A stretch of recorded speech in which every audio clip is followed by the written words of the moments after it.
태양계에서 가장 가까운 항성계 4.37 광년, 약 40조 킬로미터 떨어진 알파 센타우리인데요.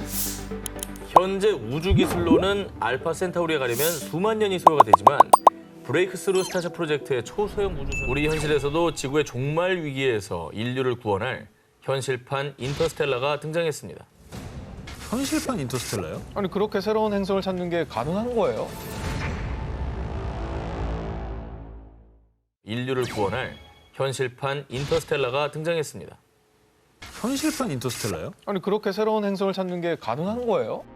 2016년 4월 미국 뉴욕에서 열린 한 기자회견.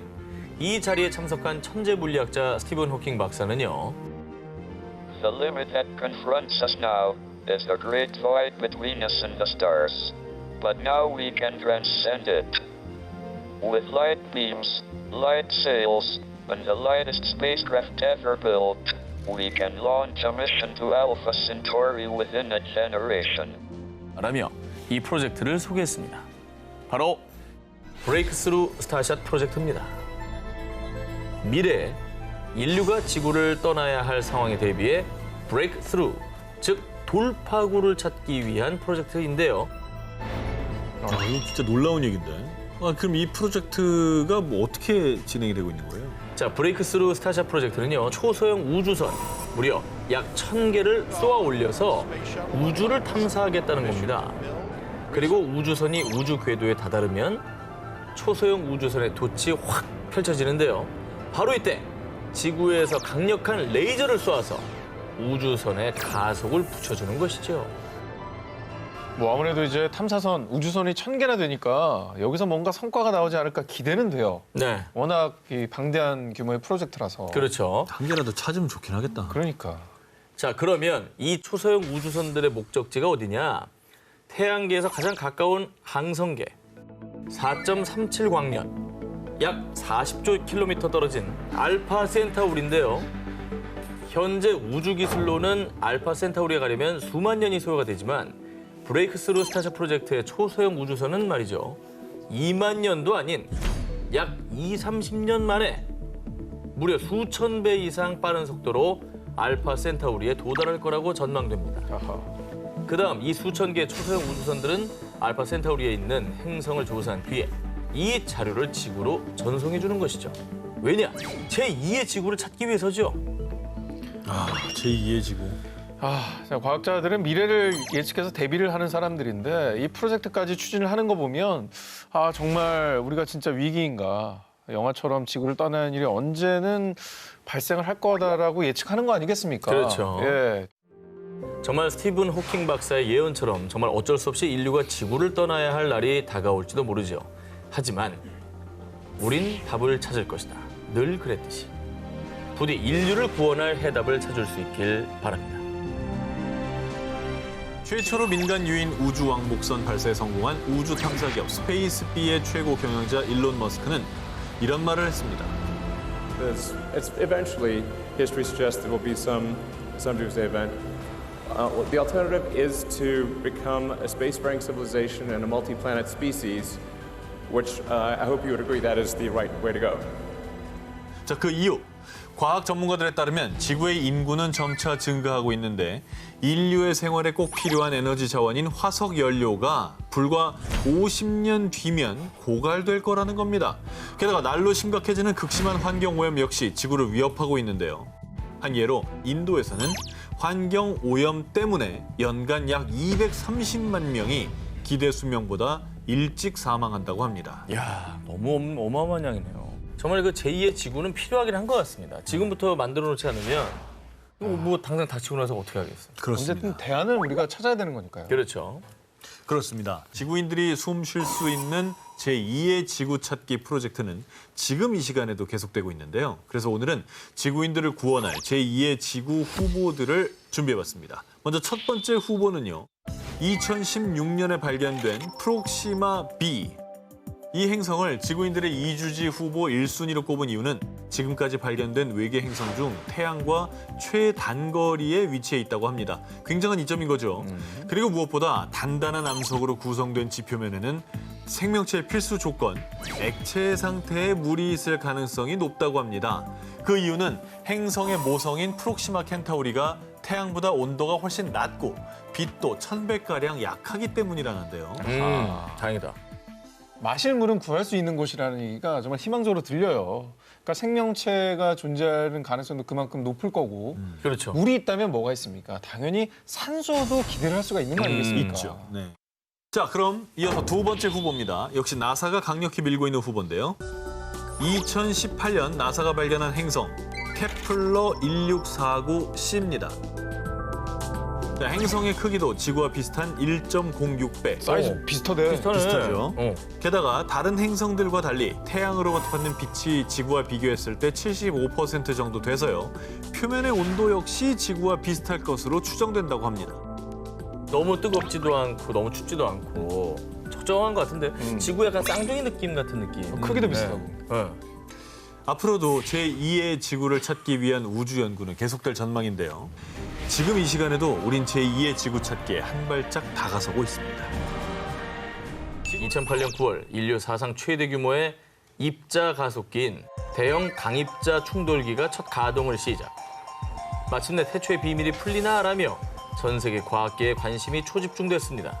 아시죠? 이거 뭐 공대 입자 가속기. 네, 좀 설명 좀 부탁드릴게요. 뭐 하는 거예요? 입자 가속기 말 그대로 입자를 가속시키는 건데 저 상태가 이제 최초의 입자들이 합성하면서 새로운 물질들을 개발해내는 상태라고 추정을 하고 있는 거예요. 그러니까 저걸 통해서 이 지구에 존재하는 물질들이 어떻게 생겼나를 밝혀낼 수 있을 거라고 생각하는 거죠. 태초에 우리가 이 물질이 왜 생겼나를 연구할 수 있는 곳이군요. 그렇습니다. 네.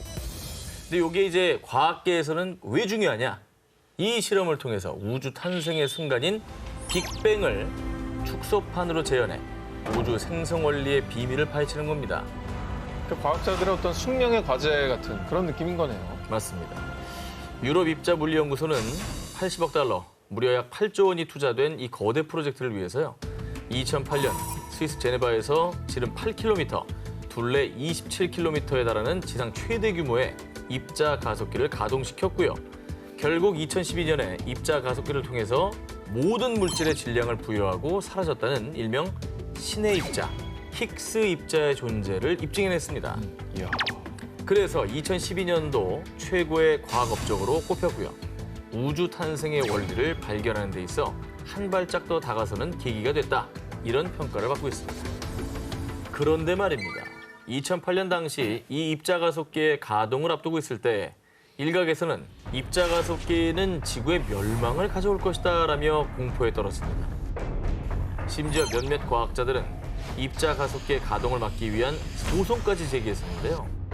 자, 그 이유는요. 입자 가속기가 지구의 종말을 이야기한다. 어떻게? 블랙홀을 만들어서 말이죠. 입자 가속기 실험 도중에 충돌시킨 양성자의 질량보다 무려 14,000배나 큰 충돌 에너지가 발생하고요. 온도는 태양의 중심보다 무려 10만 배나 더 뜨거워지는데요. 바로 이때 블랙홀이 만들어질 수 있다는 것입니다.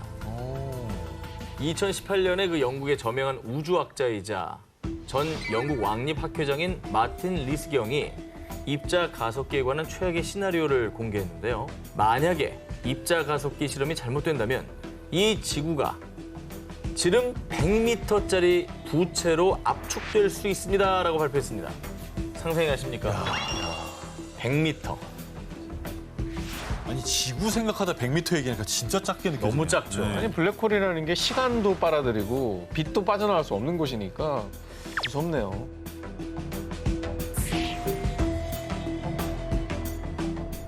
지금 이 시간에도 수많은 폭탄들이 우주에서 지구로 날아오고 있습니다. 바로 소행성. 아, 이거는 너무 살벌해. 이건 진짜 못 막지 않나? 진짜 여러 가지 아마겟돈 영화에 나오는 내용이잖아요. 이게. 그죠, 아마겟돈 맞아요. 영화 그죠. 네. 영화 아마겟돈에는 이런 대사가 나옵니다. 소행성이 지구에 떨어지면 예상 피해는? 인류의 종말입니다. 지난 4월 다행히도 지구를 스쳐 지나간 소행성 1998-5R2. 이 소행성의 규모는요.直径이 최대 4,000m. 쉽게 말하면 에베레스트의 절반 정도의 사이즈고요. 총알보다 약 9배나 빠른 시속이 약 3만 킬로미터. 뚫렸겠는데? 이런 속도로 지구를 향해 접근하다가 지구와 약 630만 킬로미터 거리를 두고 통과했습니다. 진짜 가깝다. 상상만 해도 저는 너무 끔찍해요. 그런데 이런 무시무시한 일이 비일비재합니다. 비일비재? 비일비재예요. 그러지 마. 여러분이 잘 모르고 있었던 겁니다. 지난해 12월에는 소행성 엑소-1이 약 시속 3만 킬로미터의 속도로 지나갔고요. 지난 5월에는 소행성 1997BQ 역시 지구로부터 약 610만 킬로미터 거리를 두고 지나갔습니다. 이게 정통으로 부딪히면 한 지역을 파괴해버릴 정도의 위력을 가진 소행성이 지구 근방까지 접근한 겁니다. 아니 소행성이 이렇게 자주 지나가는지 몰랐네요. 이 소행성이 지구와 충돌한 사건들이 계속 접수가 되고 있는데요. 지난 2013년 러시아 우랄 산맥 첼야빈스크 상공에서 직경 약 15m, 무게 약 10톤, 거대한 불덩어리 소행성이 폭발해 1,500여 명의 사상자가 발생하고 7,200여 채의 건물이 파손되기도 했습니다. 7,000여 채요? 2017년에는 중국 윈난성 샹그릴라시에서 북서쪽으로 약 40km 떨어진 곳에 초속 14.6km의 소행성이 낙하해 공중에서 폭발했는데요. 유럽 우주국에 따르면 향후 100년간 지구를 타격할 가능성이 있는 소행성이 무려 약 880여 개라고 합니다. 어떻게 해? 그런데 그중에서도 특히 나사에는 2175년에서 2199년 사이 소행성 베누와 충돌할 가능성을 우려하고 있는데요. 저건 좀 크구나. 참고로 소행성 베누는 무게가 약 780억 킬로그램, 직경이 최대 500m로요. 미국 뉴욕의 엠파이어 스테이트 빌딩과 맞먹는 크기의 암석인데 만약 이 거대한 소행성이 지구와 충돌한다면 9만여 명에서 16만여 명의 사상자를 낳은 히로시마 원자폭탄에 8만 배에 해당하는 피해를 일으킬 것으로 예상된다고 합니다. 아니 이 숫자가 이 정도 되는지 몰랐어요. 너무 무서운데. 제발 제발이지, 880개 다 제발. 날아갔으면 좋겠다, 딴 데로. 그런데 말입니다. 우린 결국 답을 찾아내고야 말죠. 무려 엠파이어 스테이트 빌딩과 맞먹는 규모의 소행성 베누와의 충돌을 막기 위해 나사에서 대비책을 세우고 있습니다. 어떻게 해요? 나사에는 소행성 충돌 사태를 대비한 전문 부서 행성 방어 협력부가 있습니다. 지구와 충돌 가능성 있는 소행성을 관측하며 지속적으로 모니터링하고 있고요. 실질적으로 소행성과 충돌할 위험이 발생할 때를 대비해 일명 해머를 준비 중에 있습니다. 해머 플랜이 뭐냐? 이 9톤에 달하는 대규모 충격체, 벌크 임팩터 또는 핵무기를 발사해서 소행성을 지구 궤도 밖으로 밀어낸다는 계획입니다. 궤도를 바꾸는구나. 그리고요. 지구와 소행성 충돌을 막기 위한 또 다른 방어 프로젝트도 있습니다. 내후년이죠. 2022년에 소행성 디디모스가 지구에 접근할 거라고 하는데요. 참고로 디디모스는 직경 약 780m의 디디모스 A와 약 160m의 디디모스 B로 이루어진 쌍성계로요. 때려오네. 2022년 10월경에 지구와 약 1,047만 킬로미터의 거리를 두고 지나갈 것으로 예측하는데 이에 대비해 나사는 우주 탐사 기업 스페이스비와 손을 잡고 지구 방어 프로젝트에 돌입. 지구를 향해 오는 디디모스의 궤도를 바꾸기 위해 우주선을 충돌시키는 이중 소행성 방향 수정 테스트, 일명 다트를 시행할 계획이라고 합니다. 대략 냉장고 크기의 다트 우주선은 총알보다 약 9배 정도 빠른 초당 6km의 속도로 소행성과 충돌할 예정인데요. 그러니까 쉽게 말하면 약간 어깨빵을 날리는 거군요. 그렇죠. 다트를 쏘듯이. 근데 이게 멀리서 부딪히면 요 1도 차이가 그렇죠. 엄청나잖아요. 1도 차이가 아니라 뭐 0.1도만 틀어져도 그러니까. 인류의 안전을 위협하는 소행성의 공포로부터 부디 안전한 지구 방어에 성공할 수 있기를 기원합니다.